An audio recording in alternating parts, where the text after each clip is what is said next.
Salut à toutes et à tous, c'est Morgan et bienvenue dans cette nouvelle vidéo. Donc je me présente, je suis étudiant en 5e et dernière année de kinésithérapie et aujourd'hui du coup on va parler de l'anatomie de tes trapèzes. Donc sache que tu en as trois, le trapèze supérieur, le trapèze moyen, également le trapèze inférieur. Et ces trois trapèzes ont trois actions différentes. Tout d'abord, on va voir insertion, terminaison, après les actions, et enfin, bien, comment mieux les travailler quand t'es à la salle pour te permettre, bien, justement, d'atteindre tes objectifs bien plus rapidement. Concernant le trapèze supérieur, alors, il a une partie qui s'attache sur cette partie-là, donc l'occiput. Il s'attache également sur les épineuses de tes vertèbres cervicales, et il se termine au niveau de ta scapula et ta clavicule, donc ta scapula, l'omoplate. Ces fibres sont, du coup, dans un axe qui est oblique en bas et en dehors. Maintenant, trapèze moyen qui s'attache, pareil, sur les épineuses de tes vertèbres là plutôt thoraciques et qui se termine au niveau de ta scapula, donc juste sur le bord médial. Et donc, il a comme action un mouvement de resserrage d'omoplate et il a des fibres qui sont plutôt horizontales. Enfin,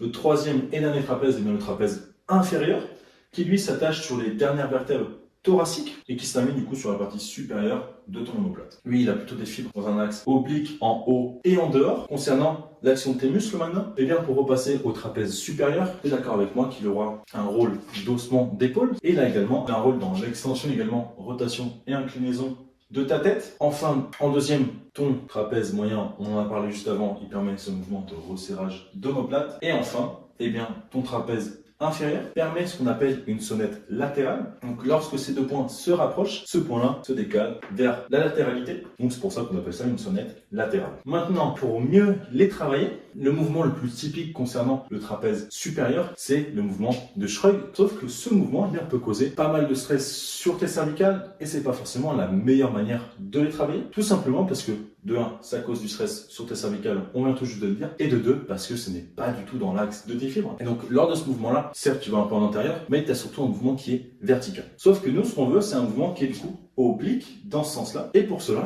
tu vas devoir te pencher à 45 degrés. Ce que tu vas devoir faire, c'est te mettre sur un banc à 45 degrés, avoir ton bras qui pend dans le vide, donc je vais le mettre face à toi. Et là, tu vas venir faire ton Schrög, ton haussement d'épaule, et tu vas être directement, dans l'axe de tes fibres et donc tu auras un potentiel hypertrophique bien plus important. Maintenant, on va parler du trapèze moyen. On a vu tout à l'heure qu'il avait des fibres qui étaient dans un axe horizontal et donc c'est un peu le plus simple à travailler tout simplement parce que tout ce qui est resserrage de scapula, le trapèze moyen va travailler. Que ce soit rowing, tout ce qui est tirage, etc. Tu n'auras pas forcément besoin de te poser énormément la question, sauf celle de penser à bien resserrer tes scapulas, tes omoplates pour le travailler plus efficacement. Maintenant, concernant ton trapèze inférieur, on a vu tout à l'heure que ces fibres avaient un axe en haut et en dehors. Et donc, l'exercice typique pour les travailler, c'est les élévations Y. Donc, tu es sur un banc à 30-45 degrés et tu vas venir faire ce mouvement-là. Quand tu arriveras à partir de 60 degrés, ce sera notamment ta scapula qui va faire ce mouvement de sonnette latérale et où donc, ton trapèze inférieur va travailler.